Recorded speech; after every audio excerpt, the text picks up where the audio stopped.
जय श्री हरि। ओम नमो भगवते वासुदेवाय नमः। आज हम पढ़ेंगे 15वां अध्याय वैशाख महात्म का।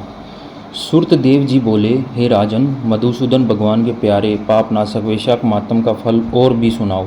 प्राचीन काल में पंचाल देश में पुण्यशील और बुद्धिमान भूरी यश का पुत्र पुरुयश था। पिता के मरने पर वह राजा हुआ। वह सूरवीर, उदार, धनुर्विद्या में बड़ा प्रतापी था। धर्मपूर्वक पृथ्वी पर शासन करता था, परंतु पूर्व जन्म में इसने जलदान नहीं किया। इस पाप के मारे कुछ काल में उसकी सभी संपत्ति नष्ट हो गई। उसे बलहीन जान उसके वैरी अनेक राजा आए और उसे युद्ध में जीत लिया। राजा परास्त होकर शीशनी रानी त्राधि गण साथ ले जहाँ का मार्ग कोई नहीं जानता था, ऐसी पहाड़ की कंदरा में जाके घुस गए। वहाँ 53 वर्ष व्यतीत किए। 53। एक दिन अपने सदगुरु को सोचता हुआ अपने गुरु का स्मरण किया। तब याज और उपयाज नाम के मुनीश्वर सर्वज्ञात राजा के पास आ पहुँचे। राजा उन्हें देख सहसा उठ खड़ा हुआ और भक्तिपूर्वक सिर झुकाकर उनके चरणों में गिर पड़ा। दोनों मुनियों ने राजा को उठाया और आंसू पोंछे। तब वन के पुष्पादि से राजा ने मुनियों से प्रश्न किया, हे मुनीश्वरों, मेरे दुख का कारण विस्तार पूर्वक मुझे कहिए। मेरे एक सदकर्म करते हुए भी मेरी सारी संपत्ति नष्ट हो गई है। मुझे महान कष्ट क्यों भोगना पड़ रहा है? राजा के अत्यंत दुख भरे वचन सुन थोड़ी देर ध्यान कर वे दोनों मुनि याज और उपयाज बोले, हे राजन सुन, तू पहले 10 जन्मों से अत्यंत घोर पापी हुए याद रहा है। संपूर्ण जीव मात्र की हिंसा में तत्पर आया। तूने कभी विष्णु भगवान का नाम नहीं लिया, ना ध्यान किया, ना उनको नमस्कार किया। हे राजन, ऐसा करते करते तेरे 9 जन्म बीत गए। फिर 10वें जन्म में तू सादरी पर्वयाद का जन्म धारण कर मार्ग के पथिकों को कष्ट देने लगा। गौड़ देश की प्रजा का मांस भक्षण करके समय बिताया करता था। मृग और पक्षियों के छोटे छोटे बच्चों का वध करने के कारण तेरे इस जन्म में संतान नहीं हुई।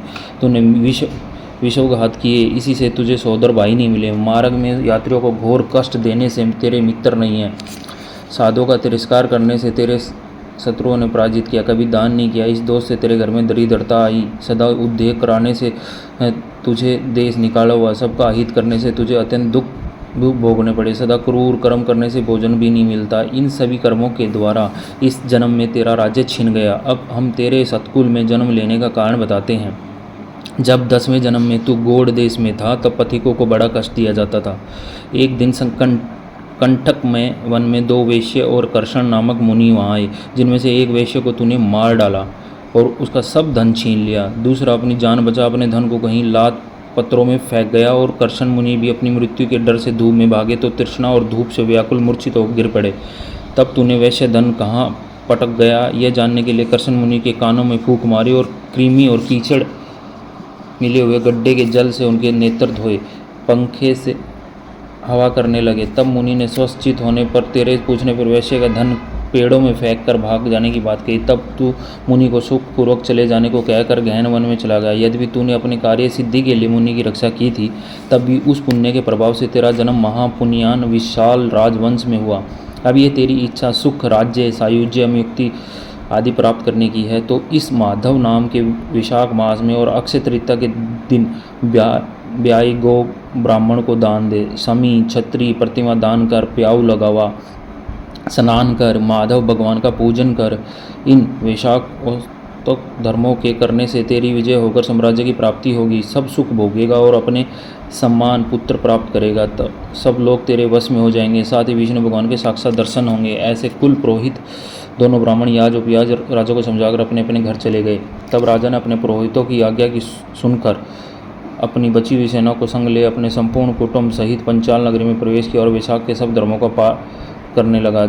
जब राजाओं ने फिर चढ़ाई कर दी, तब घोर संग्राम कर उन सबको जीत लिया। उसके राज्य में से 10 अरब घोड़े, 3 कोट हाथी, 1 अरब रथ, 10 सहस्त्र ऊँट, 3 लाख गधे अपनी पुरी में लाया और सब राजा कर देने लगे। मधुसूदन भगवान की कृपा से वह चक्रवर्ती राजा हुआ और उसके 5 पुत्र बड़े गुणवान हुए। सूरवीर, उदार, धृष्टकेतु, धृष्टद्युम्न, विजय, चित्रकेतु, मयूर ध्वज नाम के हुए। संपूर्ण प्रजा अनुराग और विश्वास करने लगी। फिर पंचाल देश का राजा निष्काम चित हो मधुसूदन भगवान की पूजा करने के लिए सभी धर्म करने लगा। जिनसे परेशान हो मधुसूदन भगवान ने अक्षय तृतीया के दिन चारों भुजाओं में शंख, चक्र, पद्म लिए पीताम्बर धारण किए। वनमाला पहले लक्ष्मी और अनुचरों सहित गरुड़ पर चढ़ साक्षात दर्शन दिए। उनके असीमित तेज को देख राजा ने नेत्र बंद कर लिए। फिर उनके दर्शन कर हर्ष के मारे सब देह में रोमांच खड़ा हो गया। नेत्रों से आंसू गिरने लगे और अत्यंत भक्तिपूर्वक हाथ जोड़कर सिर झुकाकर स्तुति करने लगा। यहाँ पर हमारा 15वां अध्याय संपन्न होता है। ये अध्याय मैं पहले भी पढ़ चुका हूँ। पहले मैंने गूगल की सहायता से योग किए थे, तो अब मैं वैशाख मास की पुस्तक ले आया हूँ, लक्ष्मी प्रकाशन, और 1 बाय 1 इसमें अध्याय हैं, तो उसी तरह हम चलेंगे। अगर आपने दोबारा भी पढ़ा होगा तो आपको पुण्य मिलेगा। भगवान विष्णु की आप पर कृपा बनी रहे। ओम नमो भगवते वासुदेवाय नमः। मेरे मन चित्त हर जगह वो है, लेकिन अगर जब जो अपने माता पिता का नहीं होता वो किसी का नहीं होता। मेरा मानना ये है, अगर मैं मेरे माता पिता का हूँ तो मैं मेरे पत्नी को भी उतना ही खुश रखूँगा। छोटी सी बात है, समझने वाले समझेंगे। जय श्री हरि, जय हो शीतला माता की। 13-14 साल हैं, ज़िंदगी भर याद रहेंगे। छोड़ने वाला तो मैं हूँ नहीं, सामने वाला मुझे छोड़ दे, मैं नहीं छोड़ने वाला। भगवान विष्णु कृपा करेंगे। राधे कृष्ण, राधे कृष्ण। भगवान की दया से सब कुछ, सबका भला हो, मुझसे ज़्यादा उसका भला हो। खुश रहे, चाहे मेरे बिना खुश रहे। जय श्री हरि। सबका भला हो, सबका भला हो।